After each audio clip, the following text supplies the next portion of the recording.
Hey guys, it's Natalie. I'm here to bring you my September/Monsterathon wrap up. September was a very, very busy month with me working full time, but I did as many prompts as I could, and I want to share with you what I read, so please stay tuned.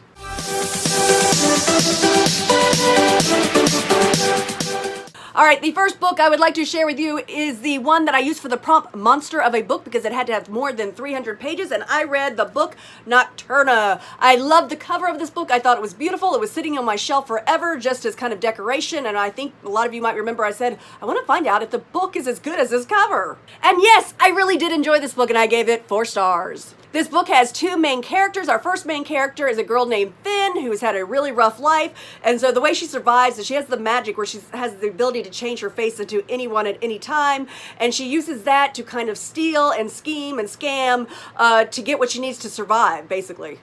And then we have Alfie, who is the prince who is going to be king, but he wasn't supposed to be the prince that was going to be king. He had an older brother that disappeared into this dark portal, and he's obsessed with finding out if he's alive or dead or if he could possibly bring him back because he doesn't feel like he's qualified to be the king. And at a random secret card game, these two end up getting together, not getting together like as a couple, but end up meeting. I'm not going to tell you how or why, but it's very interesting how they kind of end up getting together.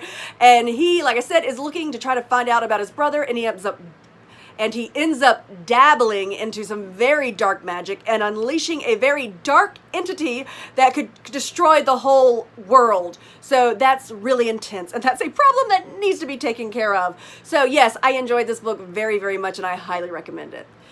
The next book I read was Lair of Dreams. This was a book that was supposed to be multiple genres, and I said this was historical fiction because it's set in 1920s New York, but it is also kind of fantasy or paranormal because you have people with magical powers and things like that, and ghosts. This is the second book in the Diviners, I believe it's trilogy, and I loved the first book so much. I thought the first book was so great, and I had so many people tell me, oh, the second and third book are so much better, and I'm like, how can they be better? The first one was so amazing. You guys are not kidding. I loved this book. Loved this book. An absolute 5-star read. Now look at how thick this book is. It took me a while to get through it, and even though it was a huge book, I never wanted to leave this world. I was getting sad the closer I was getting to the end. I'm like, no, I don't want to leave this world or leave these characters because it was so good. But at least I have one more book to go, and I am excited about that. The main character from the first book is Evie, and she continues on in this book. She has a magical power where she can touch things, and she can sense, like, get visualized memories from them, and now she's become a radio sweetheart where she has a show where people can come in and she'll read for them and, you know, share things with them like, oh, your husband's cheating on you, or things like that. We also have some diviners named Henry and Ling who are dream walkers, which is very convenient because there's this like magical sleeping sickness going all around New York where people fall into some dream world and they never wake up. What I really loved about this book, I loved how all the characters from the first book really worked together as a team in this book to try to solve all the issues that were going on. And this book definitely set it up that the third book should be an amazing book, because I've heard it is really amazing. And the way they have this all set up for book 3, I am so over the moon excited. All right, the next book I read was A Monster Calls. I read this for the prompt Unsightly.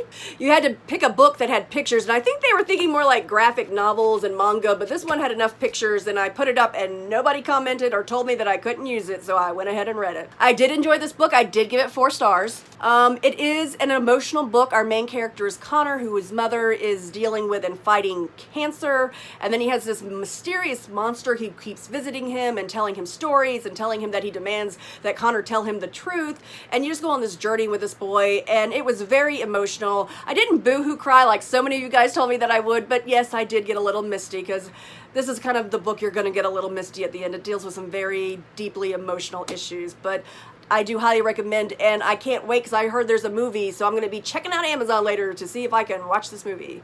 The next book I read was Beautiful Creatures. This was a prompt for sacrifice. You had to pick a book that you saw in an unhaul video, and I've seen this book in multiple unhaul videos. I picked this book because one, I had it, I got it at BookCon, but also because people who unhauled it said, oh, the first book was so amazing, but the ones that came after were not so great.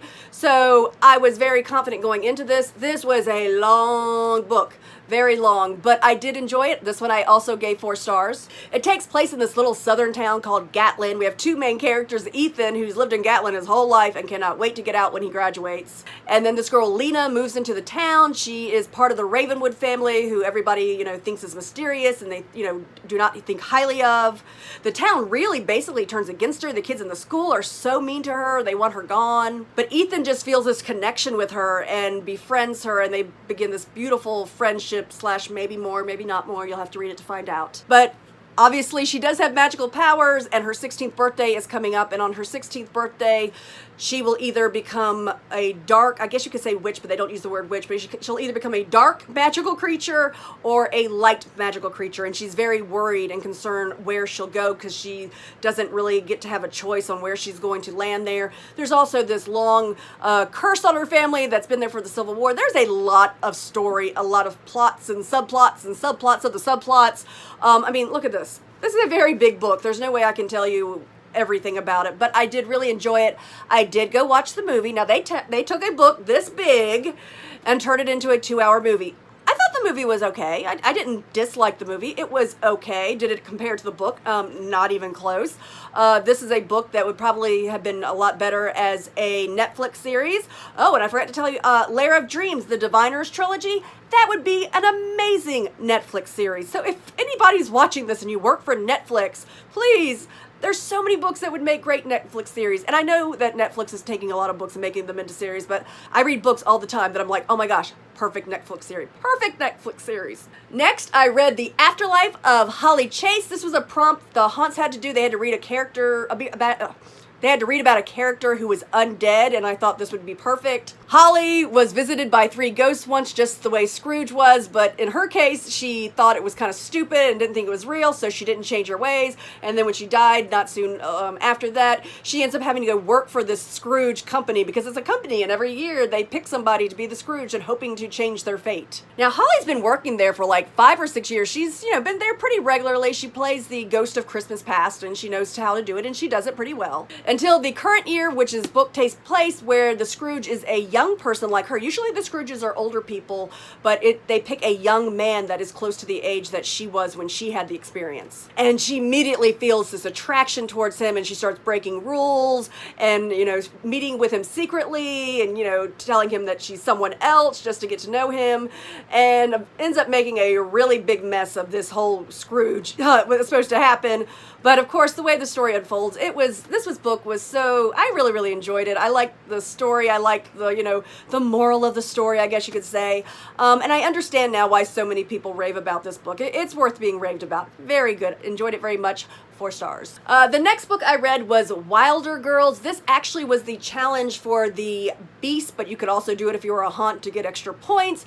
And it just had to be about technically monsters or people that had animal-like or plant-like features, and Kate from Chapter Kate actually recommended this book for that particular challenge. Now, this book I only gave 3 stars, but hear me out, I did like it. The main character is Hetty. She attends the Raxter house, or the Raxter school for girls. It's a boarding school that's kind of isolated, and they have been quarantined for 18 months because this horrible disease they've all gotten, and I mean, it's not just them, it's the plants, it's the animals, basically everybody and everything around this place has gotten this tox, which is this nasty, nasty disease. And if it doesn't kill you, then it just gives you really gross, you have grossness about you. The main character, her eye is swollen shut, and I'm not going to give you more details of why and how it happened. It was pretty nasty. I enjoyed this book, but I will tell you, it really kind of grossed me out, and I have a very, very high gross tolerance, I guess you could say. But it seemed like anytime a new character would appear, or even